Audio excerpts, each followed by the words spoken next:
Hey family, hope everybody's doing well today.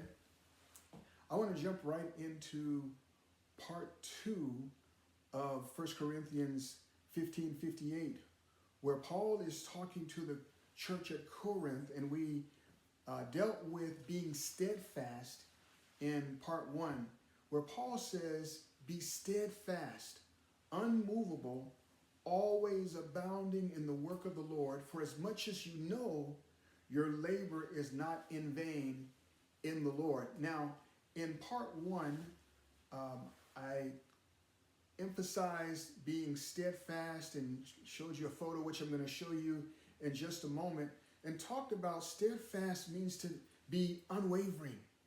You're firmly planted and you're unwavering. And here's what wavering is. Wavering is when you have an image of God as good yesterday because everything went great. And then something happens or goes crazy today, and you don't know whether God is good or not. That's wavering.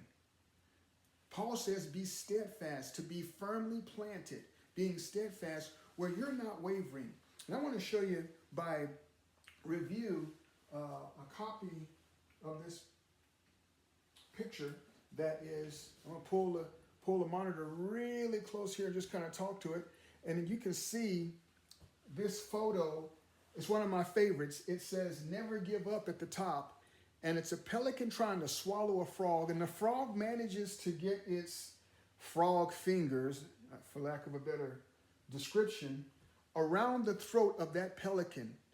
And, you know, being real, life is like that at times where it seems like life is trying to swallow you up. Swallow up your confidence, swallow up your stability, swallow up what you believe that you know. Life is just trying to swallow you up. Where here, that frog has its frog fingers around the pelican's throat to eventually force the pelican to spit him out instead of swallow him up. And we just talked in part 1 about the importance of being steadfast. Be firmly planted is what steadfast means. Now, I want to talk to you now about Paul's instruction to be unmovable. Unmovable means to have deep roots. You are so deeply rooted in that nothing sways you. Your emotions are strong. You're not moved by every criticism. You're not moved by every little thing. Will storms come? Yes, storms will come. But at the same time that storms come, you are deeply rooted. Your anchor, you know where your anchor holds when storms come. But I want to show you a picture that I think speaks to being deep rooted. And it's this one here. I'm going to pull the monitor close again so you can see it really, really good. And just talk to it for a moment. It's a photo of a truck trying to pull a tree up, trying to uproot the tree. And you can see the chain here. And you can notice here that the truck's back wheels are up off of the ground and the tree is winning. That's what it means to be deep rooted.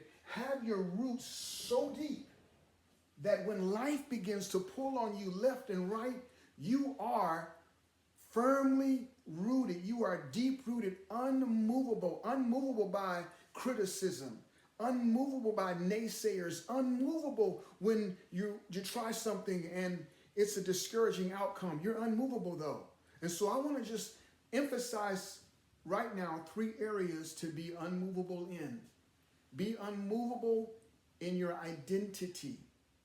Unmovable in who you know you are in God. You're a child of God. You're a royal priesthood. You are set aside, called out, separated from the world. Know who you are. What's your identity? Be deep rooted in your identity that you are a child of God. Number 2, be deep rooted in your purpose. And here's what I mean by purpose. And not so much an official calling in ministry. You know, a lot of people get a little confused about that. If they're not wearing an official title, they don't believe that they're called. Every person has a calling. Every person has a purpose in life. You are here for a reason. You are here for a purpose. Every person has a purpose. Purpose as a husband, a wife, purpose as a parent, purpose as a neighbor, purpose as a friend, purpose as a father, mother, sibling, you get the idea.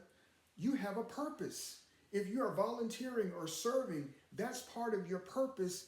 And know your purpose. Be deep rooted in your purpose so that when discouraging moments come and you're just tired, when it seems like everything you tried fails, take root. Take root in what you know God called you to do. Take root in what you know you are to be in God as you work out your soul salvation, as you work out your purpose, as you work out your life fulfillment. Take root. Stay rooted. Stay rooted. Now here's the other key to staying rooted though, is not listening to every wind of doctrine that comes along, not listening to everything you see on social media, not comparing yourself to others, not comparing them to you. Compare yourself to who you know God called you to be. Compare yourself to the standard that you know God set for you as a child of God. Stay rooted, deep rooted in your purpose. And then the third one is to get deep roots in the promises of God, in the faithfulness of God, in the fact that you know God said, I'll never leave you nor forsake you. In the fact that you know God said, I'll be with you. When you walk through the fire, I will be with you. When you go through the flood, you will not drown. Take note and take firm seated grip on those promises of God. Be deep rooted in those promises of God. And here it is again. Here it is again. So when life tries to pull on you, you've got deep roots, and life becomes the truck where the wheels are hiked up off the ground, not able to pull you out. All right, family, my name is Stanley Nelson. I am spiritual development and certified high performance coach. I want to thank you for taking a few moments to be with me today as we talk about being unmovable. And I want to encourage you, as always, stay aligned, stay encouraged, and stay connected to God, because that truly is the only way to live. God bless you. Until next time.